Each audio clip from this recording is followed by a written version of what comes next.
première chose qu'on voulait voir, c'était est-ce qu'avec un modèle mathématique qu'on appelle la méthode des éléments finis, on était capable de prédire cette performance acoustique. Après, évidemment, quand on fait un modèle, il faut le comparer avec des données de la réalité. On essaie de représenter la réalité. Donc on essaye de concevoir des dispositifs qui vont permettre d'évaluer la robustesse de notre modèle. Et enfin, à partir de là, on essaie de voir c'est quoi les différentes difficultés qui peuvent se poser et proposer des pistes pour les résoudre. Le choix qu'on a fait, c'était de partir d'un logiciel élément fini du commerce qui s'appelle COMSOL Multiphysique, qui est un logiciel qui permet de combiner différents domaines de la physique, notamment ici, c'est un problème qu'on appelle de vibroacoustique, c'est-à-dire qu'on a une structure qui vibre, notamment la coquille, en fait, la coquille de plastique, qui a de l'air à l'intérieur. Et puis donc il y a un couplage qu'on appelle un couplage fil-structure, qui fait que il va y avoir, en vibrant, la coquille va permettre à l'énergie acoustique d'être transférée à l'intérieur de la coquille. Donc voilà pourquoi on a choisi ce logiciel. Donc, comme je l'ai dit avant, au niveau de la démarche, on va modéliser le protecteur. En l'occurrence, ici, on aura à la fois des coquilles et des bouchons. On va mettre au point des dispositifs expérimentaux pour évaluer la robustesse de ce modèle et enfin l'évaluer. Et évidemment, faire une boucle parce qu'on se rend compte que l'évaluation n'est pas forcément positive, on va modifier notre modèle pour mieux l'adapter. Alors, pour les bouchons, donc on a envisagé deux types de protecteurs dont Hugues vous a parlé avant, c'est à la fois les bouchons, en l'occurrence ici les bouchons moulés, et les coquilles. Donc la situation qu'on veut tester dans la réalité, donc ça c'est le modèle de la réalité, donc on a un bouchon qui est au centre de cette barre grise que vous voyez qui est en fait un baffle au niveau acoustique, c'est simplement un mur, imaginez un mur rigide, l'énergie acoustique ne peut pas passer à travers. Et c'est très rigide en fait. Donc ici on a le bouchon, derrière on a la cavité d'air, donc ça en fait c'est imaginez un conduit auditif simplifié, donc c'est un cylindre. On peut adopter ce type de modèle, on se rend compte que c'est un modèle assez suffisant pour représenter la réalité dans une certaine gamme de fréquences qui va être couverte après, donc qui est jusqu'à peu près 5000 Hz. Puis à l'arrière en fait il y a le tympan, et le tympan il y a une certaine, ce qu'on appelle impédance acoustique, c'est-à-dire il va avoir un effet sur le champ acoustique qu'il va y avoir dans la cavité là. Ça c'est excité acoustiquement, donc par un bruit. Donc ça c'est le modèle qu'on a fait au niveau du logiciel. Maintenant on essaye de représenter ça, de faire un dispositif expérimental qui va nous permettre de l'éprouver ce modèle. Donc on est dans une chambre semi-anéchoïque. Vous avez le bac, en fait c'est simplement une plaque en acier épais. Il y a un petit trou au centre. Devant, il y a une sonde microphonique pour mesurer la pression acoustique devant le bouchon. On a un microphone de référence qui nous permet de mesurer ce qu'on appelle la pression en champ libre, donc indépendamment de l'environnement. Et puis un haut-parleur qui excite. Si on regarde derrière la plaque, en fait, on a un simulateur d'oreille. Un simulateur d'oreille, c'est simplement une boîte. À l'intérieur, vous avez un certain nombre d'appareils électroniques et notamment vous avez un petit embout ici avec simplement un conduit dans lequel on peut venir, qui symbolise le conduit auditif. Et à l'arrière, il y a un microphone. Ce microphone-là, il va jouer à la fois, il va permettre à la fois de mesurer la pression acoustique qui serait mesurée au niveau du tympan. Finalement, le microphone, la membrane du microphone, ça représente la membrane tympanique. Et il permet également d'imposer une certaine impédance acoustique qui est l'impédance représentative d'un tympan moyen. Voilà. Donc on a extrait de la boîte, de la tête artificielle qui est là, cette pièce mécanique, et puis on a vu la visser derrière. Et donc ce trou-là communique avec l'autre côté où on a inséré le bouchon.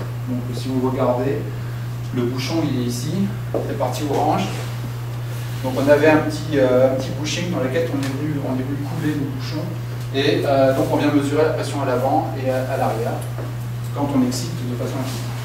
Pour la coquille, donc on a le même dispositif qu'avant, mais simplement maintenant on vient mettre la coquille qui est couplée au conduit auditif. Maintenant il n'y a plus de bouchon devant. Et c'est excité acoustiquement aussi. Voilà le bouchon. Les bouchons qu'on a considérés, ce sont des bouchons Sonomax moulés, faits à base de silicone. Donc simplement on avait donc, ces petits cylindres qu'on a vissés après sur le ear simulator. Et puis c'est ça. Donc après ça solidifie. C'est exactement le même principe qui est fait en pratique sur les travailleurs.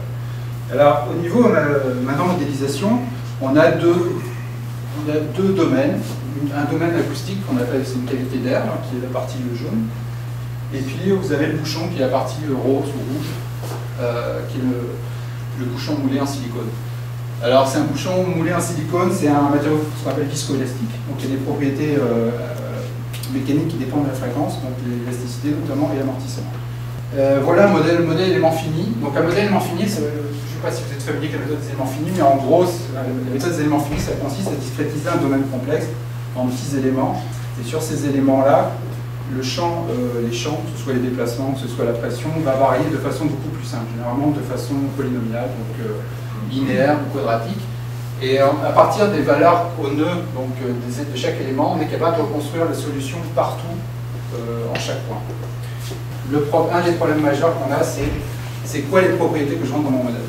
Donc souvent, ces propriétés ne sont pas disponibles.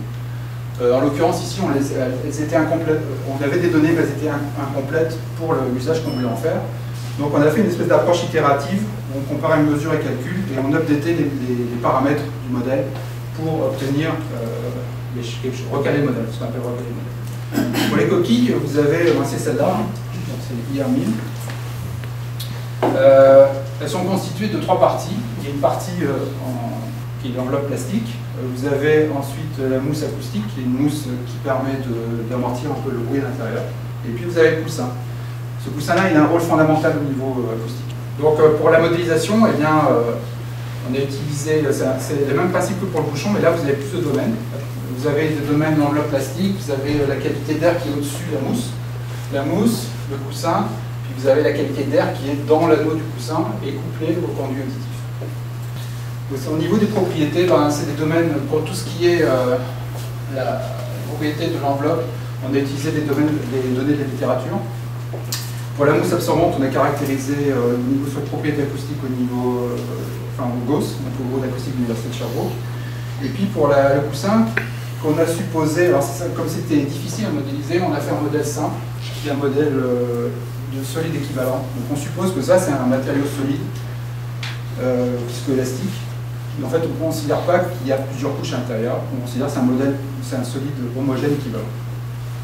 Et pour le caractériser, on a développé avec Jérôme justement une technique de compression dynamique. Donc en gros, ce qu'on fait, c'est qu'on a une base qui vibre, on vient mettre le coussin, on vient le charger avec la force de serrage, qui est en fait ici une masse, qui correspond à 10 newtons, et puis on excite ça, et puis on fait vibrer. Et puis on obtient une réponse vibratoire. Et on est capable, la réponse vibratoire dépend du module Young, du coefficient de Poisson et de l'amortissement du système. Donc on est capable de retrouver ces paramètres-là avec ce dispositif expérimental et le modèle élément fini qu'on fait ça. Voilà les résultats qu'on peut obtenir. Donc là vous avez la fréquence, donc il a bien insisté sur ce qu'est la fréquence. Ici vous avez la pape-insertion, donc en fait c'est le niveau de pression au tympan moins le niveau de pression à l'extérieur, ou en champ libre.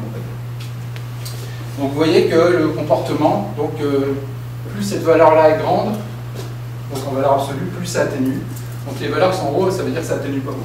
Donc vous voyez que vous avez un comportement un peu, des pics et des creux, qui permettent un peu de comprendre mieux ce qui se passe au niveau physique. Donc après on peut aller un peu plus loin, voir à quoi ça correspond les pics et les creux. Ce qu'on voulait voir aussi, c'est une problématique de conception qu'on a là. C'est-à-dire est-ce qu'on peut optimiser les performances du protecteur à partir des données des matériaux. Est-ce qu'on peut concevoir de nouveaux protecteurs? Pas forcément plus performants, mais bien adaptés.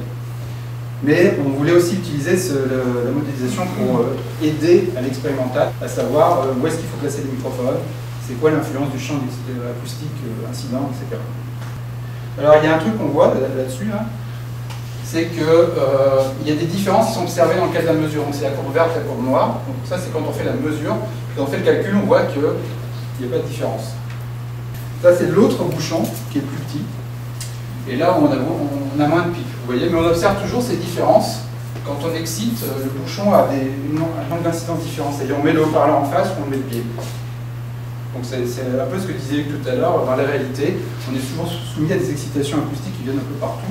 Et si, pourvu qu'elles soient directives, donc qu'elles émettent dans un cône bien spécifique, et ben, vous pouvez avoir ces effets-là. La protection va varier en fonction de l'incidence. Alors en fait, c'est probablement dû, cette affaire-là, au fait qu'il y a une fuite acoustique dans notre dispositif expérimental. Ce n'est pas le modèle en fait qui pose problème, c'est le dispositif expérimental. Donc voilà, c'est un peu pour la coquille ce qu'on observe en fonction de la fréquence. Donc la performance, vous voyez, elle est très basse. Ça n'atténue pas bien une coquille en basse fréquence. Donc pour les sons graves, puis après ça monte, puis ça redécroît après. Donc ça c'est la mesure en vert. En rouge, on a fait le calcul maintenant, mais donc c'est le premier calcul qu'on a fait. Puis donc ça c'est en rouge, on excite toute la coquille avec un champ de pression acoustique. Et puis on voit, qu'est-ce qui se passe? On a une courbe qui capte pas mal la réalité, on dirait. Mais il y a une espèce de pic qui vient se mettre là, on ne sait pas d'où il vient. Donc qu'est-ce qu'on a fait? On a essayé de voir pourquoi il y a ce pic-là dans les calculs et pas dans les mesures. Donc l'idée qu'on a eue, on a dit on ne va pas exciter acoustiquement le coussin. C'est comme si en fait l'énergie acoustique excitait juste la partie supérieure et pas là. Donc il n'y a pas de transmission acoustique qui se fait ici. L'énergie acoustique ne rentre pas par là. Puis là, au miracle, il disparaît. Donc en fait, cette transmission-là qu'on voit là, donc il y a un minimum d'atténuation, c'est parce que l'énergie acoustique, elle passe par là. C'est un compromis entre les deux. Ça veut dire que le coussin, le modèle qu'on a choisi, n'est pas adéquat.